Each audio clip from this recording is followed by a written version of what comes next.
O ito, dahil mainit na issue ngayon ng mga pagbaha, si Sara Duterte habang nasa ibang bansa, ang sabi niya, may advice raw sana siya sa mga baha na yan. Kaya lang daw hindi naman daw siya pinakinggan eh. May pinakita na daw siya noong master plan na para sa Davao City na humihiling sana siyang punduhan, hindi naman daw pinunduhan, hindi man lang daw pinakinggan. Kaya hindi niya na lang daw siya magpipresent ng kanyang idea. Hindi na daw siya magbibigay ng kanyang advice. Wala rin lang naman daw silbi kasi hindi naman pinakikinggan. Bahala na daw sila. Ang baha sa Davao, for example, ang ginawa namin is nagsimula kami sa paggawa ng plano. So, kumuha kami ng international experts. Nasabi ko na ito noon sa Duterte Street. Kumuha kami ng international experts. Gumawa kami ng IM4 Davao, Infrastructure Modernization for Davao. So, nakalatag doon ano yung mga infrastructure projects na kailangan gawin ng Davao City. Isa doon is flood control and drainage system. Kasi nga antiquated na yung drainage system ng Davao City, tapos mabilis yung urbanization, so kailangan sumusunod din yung flood control projects tsaka updating ng drainage system. Pagkatapos noon, nung lumabas doon sa IM4 Davao, Infrastructure Modernization for Davao, na mga listahan ng mga yung kunin yung biyahe.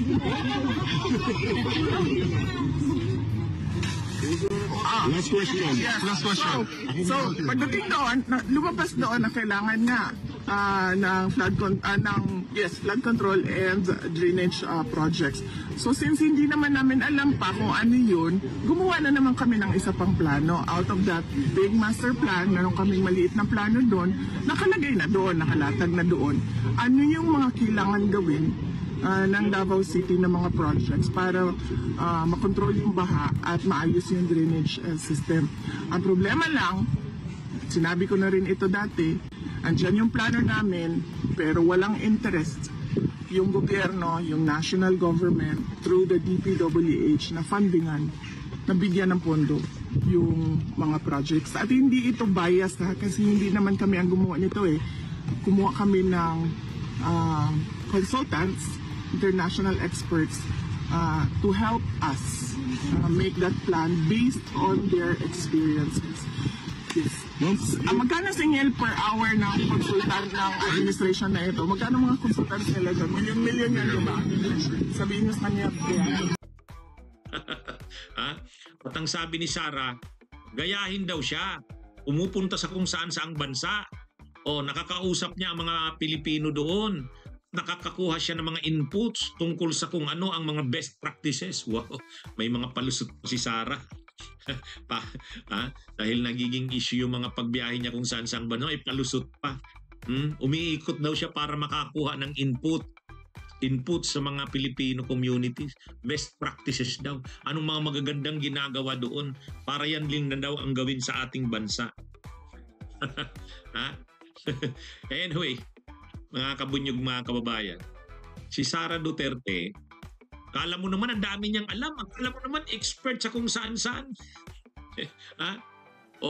Dahil nga mainit na issue ang baha ngayon, ang pinapalabas ni Sara, marami siyang alam tungkol dyan. Marami na daw siyang nalaman tungkol dyan na solusyon sa baha.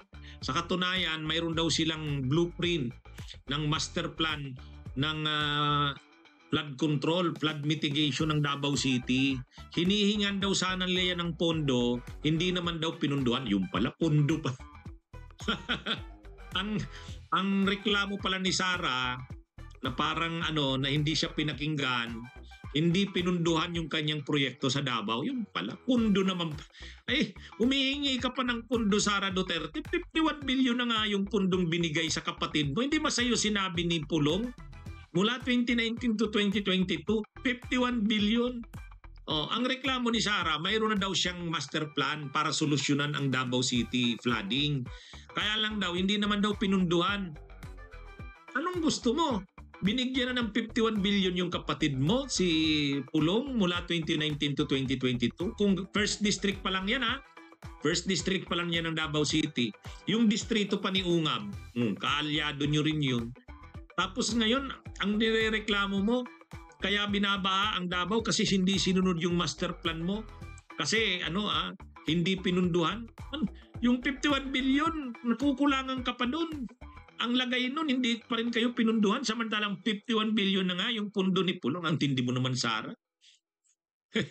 At saka, akala mo naman, kaya nga ang sabi ni Yussi Claire Castro, yung advice na yan ni Sara tungkol sa pangsolusyon sa baha, gamitin niya na muna. Gamitin na muna nila sa Davao City. Solusyonan na muna nila ang baha sa Davao City. Ganun yung sabi ni Yussi Claire Castro, sabi ni Yussi Claire Castro.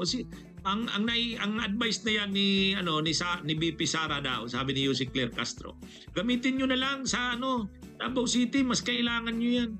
Advisean mo ang kapatid mo kasi yung Davao City mismo binabaha, grabe.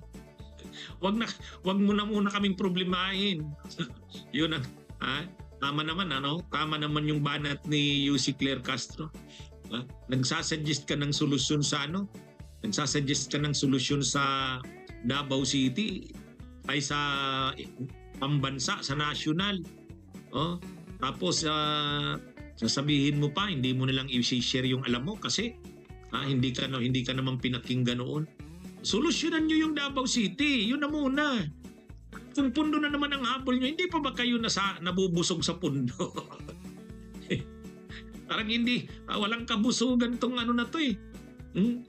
Pundo pa lang hinihingi nito mga kabunyog, mga kababayan. Huwag tayo tumigil sa flood control projects dahil noong 2024, last year, nagsabi na ako sa school building program pa lang ng Department of Education, pinaghati-hatian na ng members of the House of Representatives, walang nagsasalita, walang nag-iimbestiga. Hindi lang yung elected public officials, pati yung mga appointed public officials. Dapat deep dive kung sino yung mga dummy. Ilabas yung mga dummy ng mga public officials. Ayoko magbigay ng libreng advice. Panoorin na lang natin sila sa circus nila. Panoorin na lang natin sila sa kanilang sarswela. The President himself ay ginagamit na yung flood control projects na PR niya. Responsibilidad niya naman talaga yun. Dapat, in the first place, he did not allow it to happen. Kung sinasabi niya po na ito'y PR stunt, manood na lamang po siya. Bunyog, halikan na kasama ka.